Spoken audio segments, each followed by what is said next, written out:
The England squad for the Euros was revealed yesterday. I'm going to give you my reaction right now. Get yours down there in the comments. It's slightly ahead of schedule. We were expecting it tonight, but obviously England play Iceland in a friendly tonight in the build-up to the tournament. So I think it's fairly sensible that if they knew what they were doing, just get it out the way before the game and it's not all cluttered up tonight. And really the focus now can begin on, hopefully, that first 11 for the tournament, and we'll see that tonight. Obviously, with all England squads, there's generally an obsession with who's not there rather than who is there.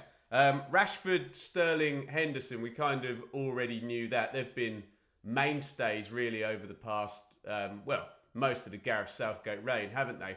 The big ones yesterday, Harry Maguire, I think we can just say that's down to an injury, and Southgate said himself that with Luke Shaw kind of not quite ready for the first game, Maguire might have been a bit longer that he couldn't gamble on two defenders. The ones that have seemingly, just a matter of taste, are they your guy right now or not, were James Mattheson and Jack Grealish. We will move on to that when we get into the forward section, but let me know if you think any of those guys should have been in, and more importantly, why, and even more importantly, who they would have replaced. Always easy to say he should be in there, but only the 26 slots. Let's get into those 26 slots. Not really much to say about the keepers, is there? Jordan Pickford played every game in the Premier League for Everton. 13 clean sheets, only David Raya got more. So I think we know what's going to be happening in goal. We thought we knew what was going to be happening in the back four, as in Walker, Stones, Maguire and Shaw would be the preferred. Harry Maguire not being there does make a difference. So you can see in terms of centre-backs, it's going to be John Stones, probably, plus Mark Gray. Southgate has gone for experience and, someone who's already in the system, and I suppose it's going to be Gray, rather than balance. Because Jared Branthwaite could have been the left footer in Maguire's spot. You do lose a lot of experience with Maguire, and tends to get his head on every attacking set play as well. So that'll be a big loss, despite what people say in terms of the Manchester United thing. Maguire has been a mainstay in England, and everybody remembers coming up against those two, who were the two Italian lads? Chiellini, and someone tell me the name of the other one, I've forgotten in the comments, but you do want your centre-backs and your keeper particularly to be very, very well established. And that might be a bit of a problem. If it's fine margins, are we going to be sat here in 4 or 5 weeks' time saying, ooh, if only they'd had the first choice back four? Kyle Walker will obviously be the right back. Looks like it'll be Luke Shaw from game number 2 in the group. So Kieran Trippier will probably do the first game. You do have other options. Trent is down as a midfielder. He can obviously play right back. Konza can play right back. Trippier can play both sides. And then in terms of centre backs, I do think there is a bit of a drop off there. Gomez and Dunk. I guess Dunk, I think there's been a few questions about, I guess he's in there because of his size. And that's something you lose as well with Maguire. And if 3 centre-backs is needed, I know the England fandom will go into meltdown if Southgate goes to a back 3 and wing-backs, but it may be needed later in the tournament. So those numbers are in there. But yeah, all makes sense, and it's a shame with Maguire, really. But injury has put paid to that. So in midfield, we already mentioned Trent, and he's an option at right-back. This is the most experimental era, I think, of the squad, because it was always Declan Rice and Calvin Phillips, wasn't it? But Phillips, obviously, his stock has fallen and he's not anywhere near the squad now. Just going to be Rice plus, I don't know, you tell me in the comments. Adam Wharton might be the one there to look after the ball. So many times we've said England have lost in tournaments because they can't keep the ball. Maybe Kobe Mino gives you the energy, and both those players, in fact, give you the fearless youthfulness.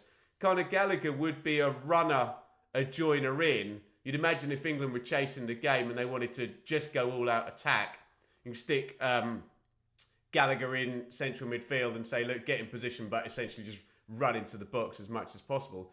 I think it might be Trent, mightn't it, in terms of keeping the ball and set plays and experience and so much. When you look at the Premier League table and the top three are so far ahead of everyone else, there is a bit of a sense. I know people like to pick on, quote, form. Not that I'm entirely sure what that means, but do you want to get as many Arsenal, Liverpool, Man City players in as you can? If that's the case, it will be Trent. But yeah, interesting options there.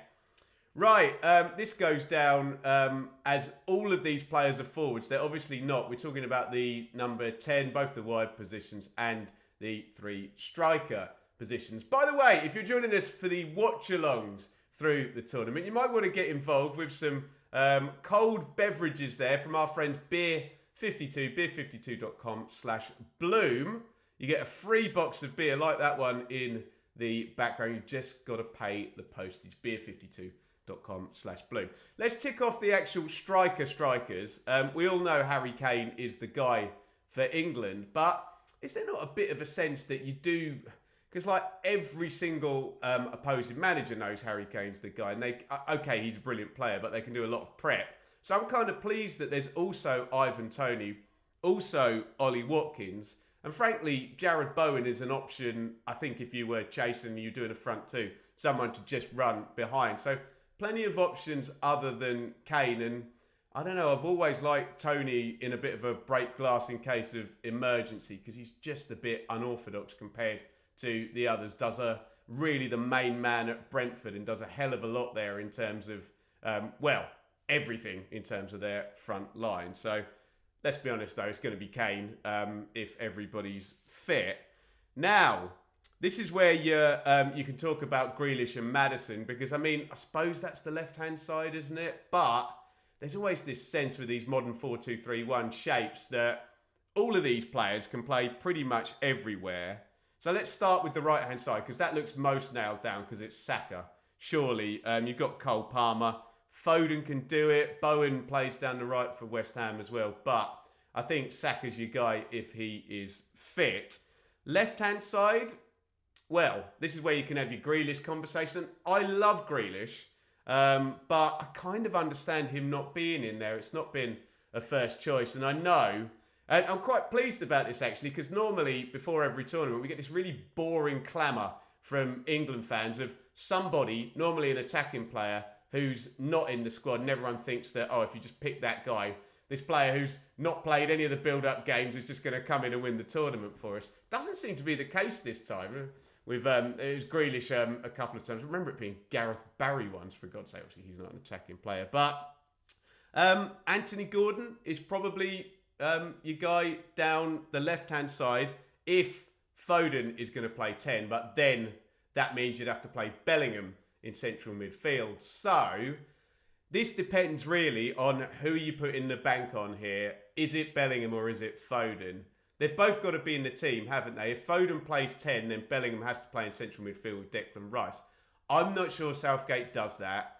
I think it's Bellingham 10 and Foden left is the slight more of a... You can't play Bellingham down the left, can you? And you can play Foden, even though Foden's been sensational for Man City in terms of that number 10 position. And then you've got the options of Eze and Palmer, who can probably both play 10, can't they? Eze left as well. And frankly, you can mix all of them up. But my take is Kane up front with Saka right, Foden left, Bellingham at 10, which allows you an actual midfield to kind of lock that area up. And let's be honest, come on. If the rest of the team is just solid, that back six, and you've got Saka, Foden, Bellingham, and Kane, surely they can win you the game. Can they win you the tournament, though? Let me know your thoughts down there in the comments on Gareth Southgate's England selection. Can I just plead? We get some wild takes when it comes to England. So just try and keep it calm and let us know your reasoning. And if you want somebody in or somebody out, tell me who the replacement is as well. We'll get into the England coverage really big style now as the tournament gets underway next week. But for now, let's just focus on that squad and we'll have some reaction to the Iceland game maybe tomorrow.